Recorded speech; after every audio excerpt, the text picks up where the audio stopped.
As they say, what's weird in tech today just might be tomorrow's next big thing. If that's the case, the world of digital, cryptographic collectibles may be high on the list of potential disruptive innovations. After all, where else can you breed digital items and come out with an ugly cat all your own? It's user experiences like this, which began with Axiom Zen's collectible CryptoKitties, that have technology enthusiasts talking excitedly about the future that could be enabled by non-fungible tokens, NFTs, or unique digital items tradable on a blockchain. The first project to use Ethereum's ERC-721 standard, CryptoKitties, has since been rolled out into a standalone company with backing from some of the industry's top investors, while NFTs themselves have become one of tech's hottest buzzwords. Coinbase Ventures' very first investment was in a sort of eBay for NFTs, after all. In other words, CryptoKitties has been seen as a harbinger of things to come for blockchain believers, one that opens up new possibilities in the world of video games, real estate and precious metals, among other things. For those keeping score at home, though, these things are still just super weird. Comparing the state of play to social media, we might very well be in the 6 degrees and makeout club days, i.e., way before people got it and Facebook become one of the biggest companies in the world. With that in mind, we decided to go out looking for some of the stranger, most creative NFTs. Here's 7 that looked like they could be ones for the history books, if not always for the right reasons. Crypto Crystals. CryptoKitties introduced the idea tokens could breed and create totally new tokens, and lots of the new projects are now coming up with different ways to play around with that idea. Crypto Crystals, for instance, breeds sentient metals into new cartoon characters that evoke geological imagery. With Crypto Crystals, breeding is called melting, as in the crystals are melted together. The way to get fresh crystals is to go mining, but it's not mining like on Bitcoin or Ethereum, where your computer does work to secure the network. Instead, users just buy a sort of token called a pickaxe from the company and use it. This generates a variable amount of crystals. It's like opening a pack of cards. The company behind the game makes its money from selling the pickaxes, sharing a portion with the Ethereum Foundation, voluntarily, to support the network's growth. The rest of the operations in the game cost no more than their gas price. There are 100 kinds of crystals out there and a finite supply. Further, pickaxes will produce half as much crystals with each passing year. Cryptovoxels. This one is for folks that grew up on SimCity. Indie game developer Ben Nolan was trying to create virtual worlds people could own and explore, when he realized that the blockchain made it possible to improve the user experience of that very task.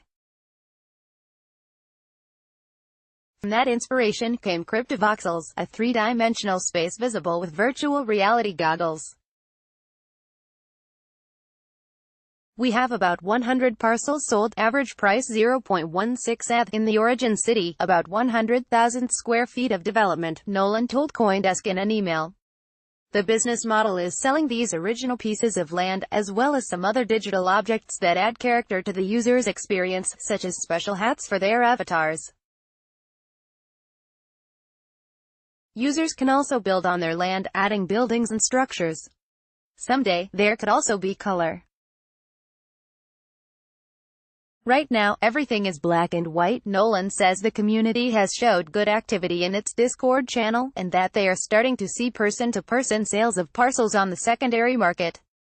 Like many of these projects, it's working with one of the eBays for NFTs, OpenSea.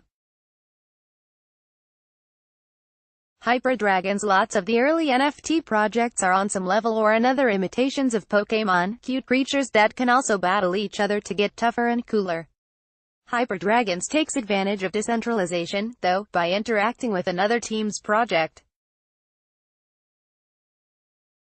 In this way, Hyper Dragons can eat CryptoKitties, absorbing the attributes of cats that share a wallet with the dragon and boosting the dragon's powers. Gameplay takes 3 forms so far: collecting, breeding and consuming, battling warrior dragons one-on-one, like the original Pokémon, and castle defense, where you protect your resources from invading players. The project's white paper acknowledges, like most projects in this space do, that real gaming interactions on Ethereum are a problem, and it notes particular concern about the protocol's ability to handle the castle game. However, it hints that workarounds are under consideration, like we have seen in other projects. It emphasizes the team's background in digital gaming, but it also addresses the business model presented by collectible NFTs.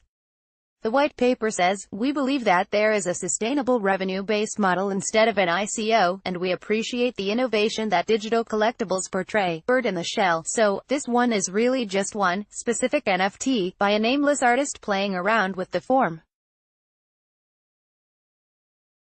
SuperRare is an app that lets artists create new digital works and offer them for sale on Ethereum, something that could become more important in the art world given enough time.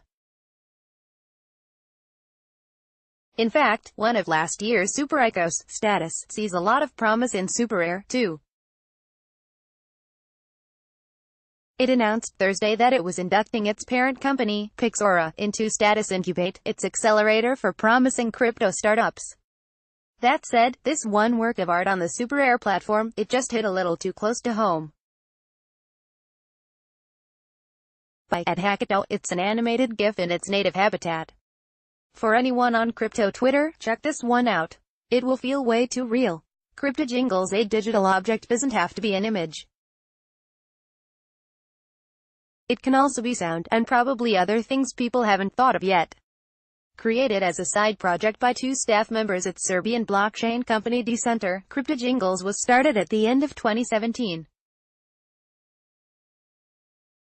Coming out after the CryptoKitty boom, I noticed they are all variations of you owning some sort of an avatar and image. I was looking what else could we tokenize. Nenad Palinkasevic, one of the co-founders, told CoinDesk via email.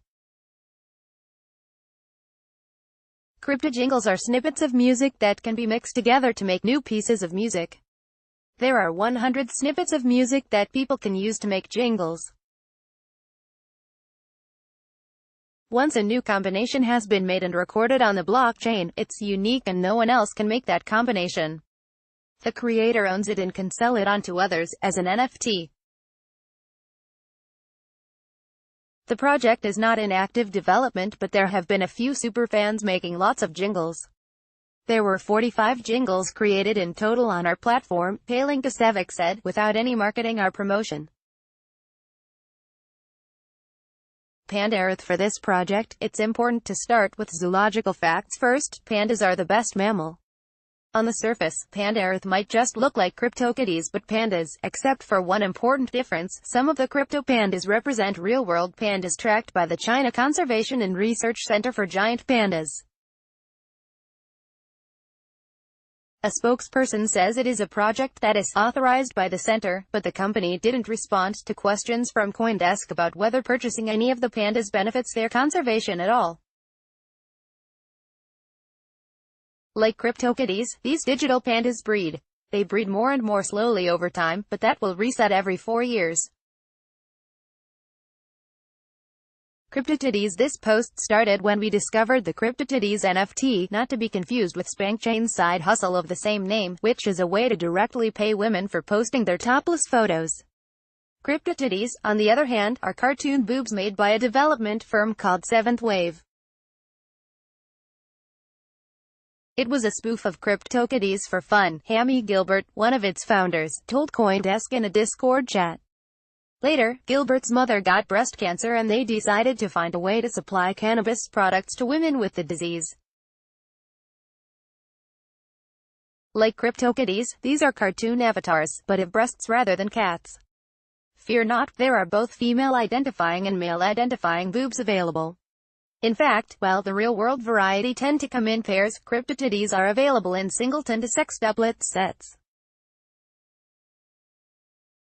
Also, they come in as many colors as there are in a bag of Haribo gummy bears.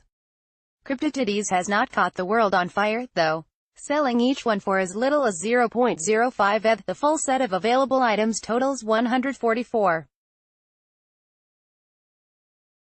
Only 32 have sold thus far, according to Gilbert. Previously, Seventh Wave tried to launch an ICO project called Wards, but it didn't succeed. CryptoKitties has gotten more traction, with a small community built around it. To spread the word about the project, they tried to run a motorboat contest, where people would win an actual boat. The idea is that CryptoKitty holders would pay 0.003 ETH to vote for their faves. The set that got the most votes would win a boat, but 70% of the proceeds would go to the charity, though they never established a specific partnership. Sales were too low to justify the boat purchase, however, and it didn't happen. I thought people would share to their friends to vote and that it would snowball, Gilbert said. But I think people are a bit more prude than that. Image via CryptoKitties. The leader in blockchain news, CoinDesk is a media outlet that strives for the highest journalistic standards and abides by a strict set of editorial policies.